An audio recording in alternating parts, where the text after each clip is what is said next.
Bonjour à tous. Bonjour. Oh là là, quelle chance, hein. C'est une chance d'être ici aujourd'hui avec vous pour faire cette présentation, de se voir ouvrir les portes aussi prestigieuses du Market Center de Boulogne-Billancourt. C'est vraiment une très grande chance. Merci pour ça. Alors aujourd'hui, effectivement, nous allons tenter de faire une formulation générale de ce que nous a laissé la République française concernant les différents types, les différentes formes de propriété. Avons-nous réellement réussi à déchiffrer le langage hermétique des poétiques françaises? Nous a-t-on donné les clés de l'énigme juridique, les formes de propriété, réalité ou mascarade? Alors, un bref rappel historique, hein. Au début du XVIIIe siècle, la nécessité de développer une structuration concernant les formes de propriété naît de l'incapacité admise du gouvernement à définir qui détient quoi, à l'aide en tout cas des outils conférés par les services notariés. Et c'est alors que l'observation de problèmes d'attribution juridique confirme leur incapacité, ou du moins leur inaptitude, à déterminer qui détient quoi. Et c'est là que le juriste Barthold, un juriste italien du XIIIe siècle, émet la première fois l'hypothèse de la définition de la propriété à travers les attributs du droit de propriété. Et c'est donc en 1804 qu'est promulgué l'article 544 du Code civil qui détermine la propriété comme le droit de jouir et de disposer de la chose de la manière la plus absolue, pourvu qu'on n'en fasse pas un usage prohibé par les lois ou par les règlements. Donc cet article de loi va se décliner en 3 points clés. Vous les connaissez tous évidemment. L'usus qui vous donne le droit d'user de la chose, donc occuper un appartement par exemple. Le fructus qui vous donne le droit de percevoir les fruits, comme mettre un appartement en gestion locative et en percevoir les loyers. Et l'abusus, le fameux abusus, qui lui vous permet de vendre, de céder ou de détruire un appartement si on est assez cinglé pour le faire. Tout ça. Pardon 1000 fois de revenir sur des notions vraiment élémentaires comme celle-ci. Ça me semblait quand même important, notamment pour la suite de l'exposé, qui est, vous vous en doutez, nettement plus complexe. Et je vais laisser la parole à ma collègue Eva, qui va faire la présentation plus complexe, parce que moi, je ne maîtrise pas ce sujet. Moins, disons. C'est parti. Alors, on va vous présenter 5 formes de propriété. Donc, la pleine propriété, la copropriété, le démembrement de propriété, l'indivision et le viager. Alors, pour la première partie, c'est la pleine propriété. Vous êtes l'unique propriétaire d'un bien immobilier, vous en avez la pleine propriété. C'est d'ailleurs la plus courante, vous êtes le seul maître à bord. Vous pouvez occuper le logement, en tirer profit en le louant par exemple, et en disposer comme vous le souhaitez en le vendant ou en le donnant. En tant que plein propriétaire, votre seule signature suffit pour vous séparer du bien. À une exception près, en effet, si vous êtes marié, et si le logement constitue la résidence principale de votre famille, l'accord de votre conjoint est obligatoire. On passe maintenant sur la seconde qui est la copropriété. Un immeuble est en copropriété lorsque 2 lots sont détenus par 2 propriétaires différents. La majorité des immeubles collectifs sont régis par ce régime. Des maisons individuelles regroupées peuvent être aussi en copropriété si les terrains supportant les maisons sont communs.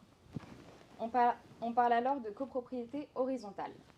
La copropriété régie par la loi du 10 juillet 1965 et de son décret d'application du 10 mars 1967.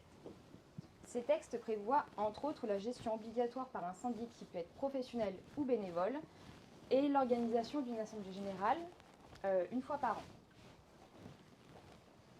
Si vous êtes copropriétaire, vous possédez donc une partie privative en pleine propriété et une quote-part des parties communes.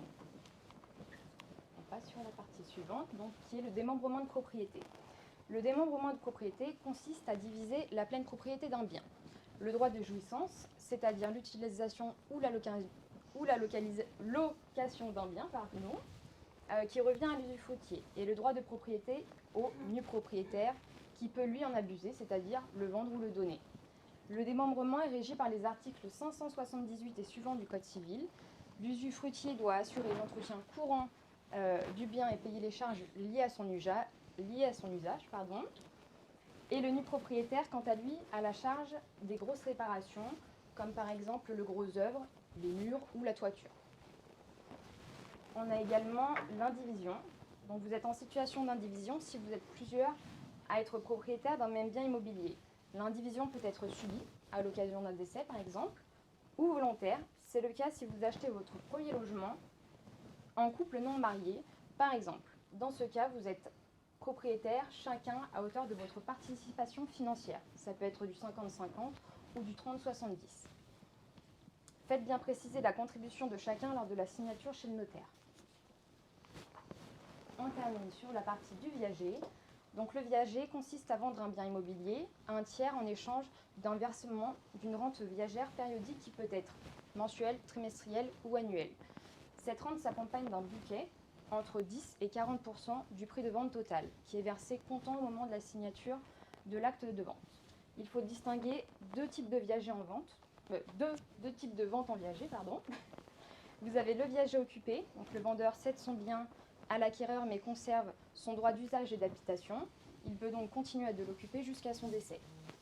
Et vous avez le viager libre. Le vendeur cède son bien à l'acquéreur qui peut l'occuper dès la signature de l'acte de vente sans avoir à attendre le décès du vendeur. Le viager est calculé par rapport à la valeur foncière, mais également par rapport à l'âge du vendeur, le montant du bouquet et la typologie du viager. Ce système de vente est basé sur un aléa que ni le vendeur ni l'acheteur ne connaissent, c'est-à-dire le décès du propriétaire, date à laquelle l'acquéreur deviendra le propriétaire du bien. Voilà, cette conférence touche à sa fin. Merci Eva pour cette explication. On espère que ça vous aura permis d'y voir un peu plus clair sur les différentes formes de propriété. Pour ne pas finir sur une note un peu pessimiste, je vous ai mis là une phrase d'un notaire du 16e arrondissement voilà, qui dit « Personne ne comprend vraiment les différentes formes de propriété, lui non plus a priori. Donc voilà, bon, il faut quand même avoir des sacrés bollocks pour la sortir sans perdre une dent, celle-là, mais enfin… Toujours est-il que c'est normal si vous ne comprenez pas tout aujourd'hui. On reste à disposition pour si vous avez des questions. Et puis merci pour votre écoute. Bravo.